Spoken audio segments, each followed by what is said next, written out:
Hey everyone, welcome back to Wireless Solutions, where tech tips are simple and fun. In this video, I will show you how to view and manage blocked messages on your iPhone. It is quick, easy, and only takes a few steps. Here is what we will cover. Step 1. Open the Settings app. Step 2.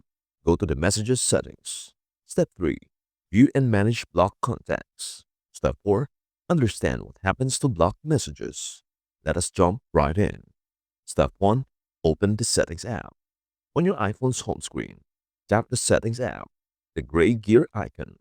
Step 2. Go to the Messages settings. Scroll down and tap on Messages. This section controls all your texting and iMessage settings. Step 3. View and manage blocked contacts.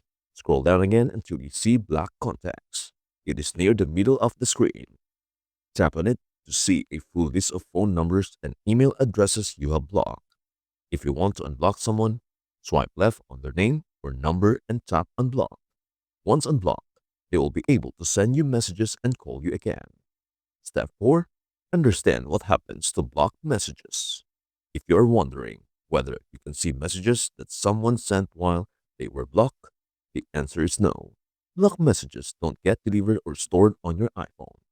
Blocking completely stops messages and calls from that contact until you unblock them.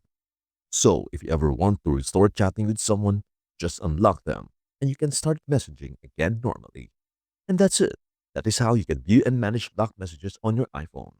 If this video helped you out, please make sure to hit the like button, leave a comment, and subscribe for more quick iPhone tips. Thank you so much for watching, and we hope to see you in the next video.